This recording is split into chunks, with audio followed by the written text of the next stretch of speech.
Então ele chama os seus servos de filhos da luz, João 12, 36.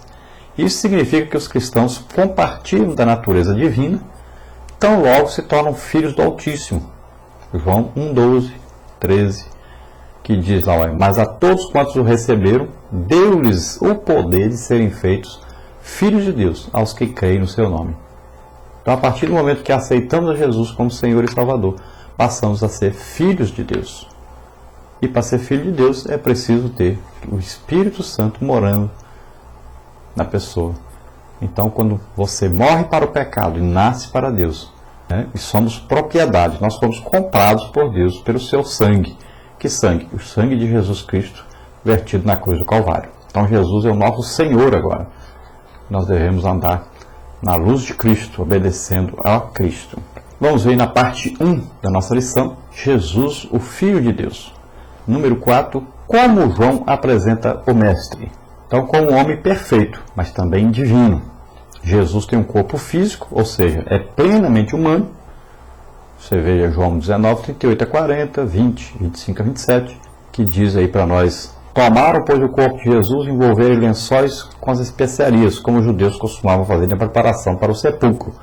Então está mostrando aí que realmente que Jesus é homem. Pegaram o corpo de Jesus, quando ele morreu na cruz, envolveram os lençóis como se fosse uma múmia, colocaram ali um lenço prendendo o queixo, a cabeça, e ali ele foi então sepultado.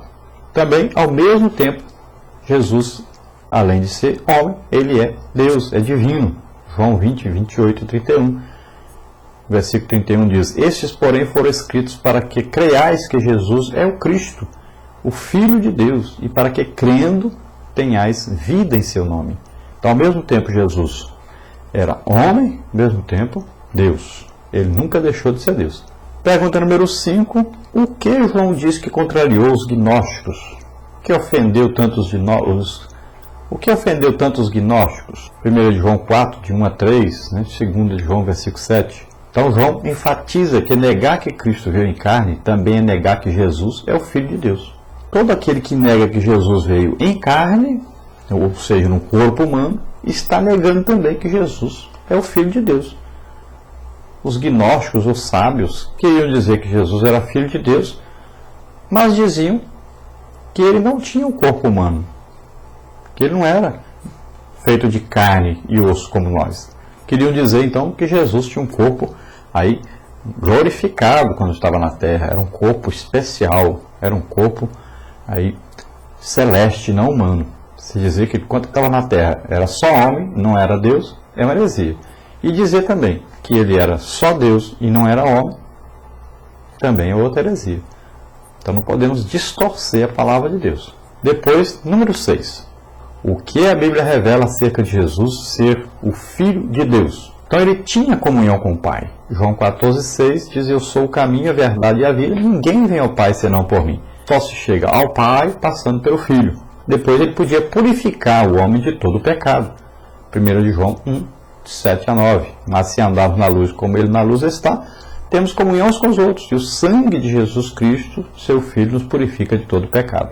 Então, ele tem o poder para perdoar pecados através do seu sangue, através do seu sacrifício na cruz do Calvário.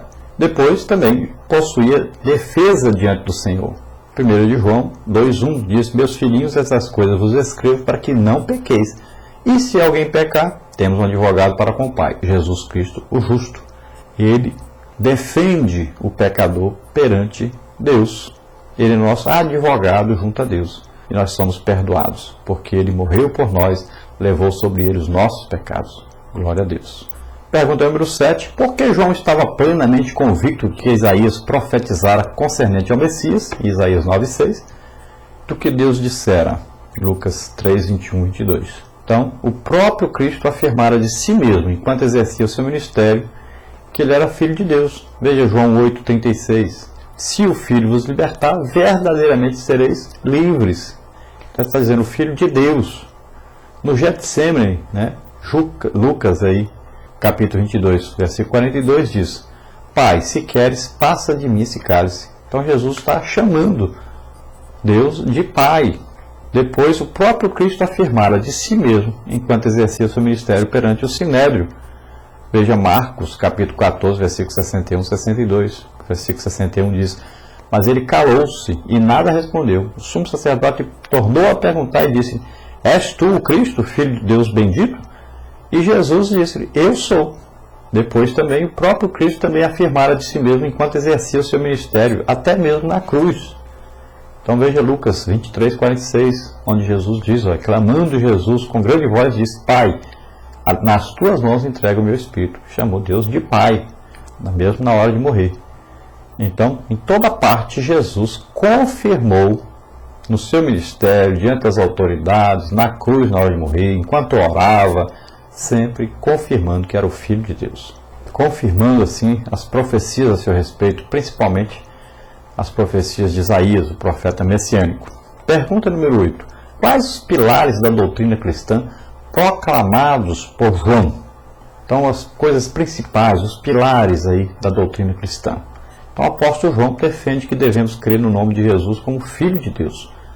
1 João 3,23, que diz: o seu mandamento é este, que creiamos no nome de seu Filho Jesus Cristo e nos amemos uns aos outros segundo o seu mandamento. Outra coisa, aceitar que ele veio a este mundo em carne para nos salvar, como diz em 1 João 4,2. Nisto conhecereis o Espírito de Deus. Todo Espírito que confessa que Jesus Cristo veio em carne é de Deus. Quem tem o Espírito Santo diz que Jesus é o Filho de Deus e que veio em carne, nasceu como homem na terra, morreu por nós, ressuscitou. O espírito do anticristo, de Satanás, nega isso. Nós devemos saber também que esta é a única condição de termos comunhão com ele, com Jesus. 1 João 4,15, 5,1. 4,15 diz: qualquer que confessar que Jesus é o Filho de Deus, então Deus está nele e ele em Deus. Também 5,1 diz: todo aquele que crê que Jesus é o Cristo é nascido de Deus, e todo aquele que ama o que o gerou também ama o que dele é nascido. Então, se nós amamos a Deus, nós amamos aquele que é nascido de Deus, que é Jesus Cristo. Agora vamos para a parte número 2. Jesus é a luz. Número 9, para completar. João, inspirado pelo Espírito Santo, teve a missão de levar à igreja a mensagem doutrinária sobre quem é Jesus Cristo. E como já vimos, ele o faz destacando o fato de ter convivido com o Mestre.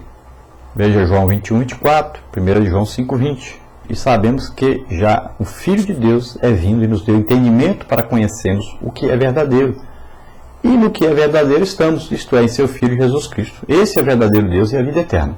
Continuando, para completar, o apóstolo Pedro também dá idêntico testemunho, segundo de Pedro 1:16 a 18, que diz assim: porque não vos fizemos saber a virtude da vinda de nosso Senhor Jesus Cristo seguindo fábulas artificialmente compostas, mas nós mesmos vimos a sua majestade. Então, Pedro está dizendo da sua visão de Jesus lá na transfiguração, e ele viu Jesus transfigurado, e ele está dizendo: olha, nós não estamos testificando de Jesus porque ouvimos aí uma fábula, uma história de alguém. Não, estou testificando porque eu vi Jesus como homem, e vi ele ressuscitado, e vi também Jesus antes dele morrer, e eu vi também na glória, ele se manifestando, mostrando para nós como era o reino de Deus, o reino de luz. Ele se manifestou com um corpo celeste maravilhoso, mostrando como era o reino de Deus. E nós o vimos com um corpo humano normal, comendo conosco. Eu o abracei, eu estive com ele, nós comemos juntos, eu vi um corpo humano também. Então Pedro está dizendo: eu posso testificar, e testifico que realmente Jesus veio em carne, e que também morreu, que ressuscitou. Eu posso testificar isso. Continuando, e todos sabemos que, segundo a lei, o testemunho de dois homens é verdadeiro. João 8,17 diz que dois homens de valor, de vergonha, de moral, dois homens honestos, como eram João e Pedro, poderiam testificar e valer o testemunho dessas duas testemunhas. E João testificou, Pedro também testificou. Mas nós sabemos que, além de Pedro e João, os outros apóstolos, mais de 500 irmãos viram Jesus ressuscitado e poderiam todos testificar. Número 10, a pergunta aí: qual é uma das mais perfeitas figuras para exprimir a santidade, perfeição, justiça e sabedoria de Deus? Veja 2 Coríntios 4,6. Porque Deus, que disse que das trevas resplandecesse a luz, é quem resplandeceu em nossos corações para a iluminação do conhecimento da glória de Deus na face de Jesus Cristo. Então, qual a das principais figuras para exprimir isso tudo? Então, a luz. A luz exprime, né, essa santidade, essa perfeição, essa justiça, essa sabedoria de Deus. Número 11, para completar. O apóstolo do amor, ou seja, João, afirma: e esta é a mensagem que dele ouvimos e vos anunciamos, que Deus é luz, e não há nele treva nenhuma. 1 de João, capítulo 1, versículo 5. No último livro do Antigo Testamento, Malaquias profetiza aí a respeito do nascer do sol da justiça,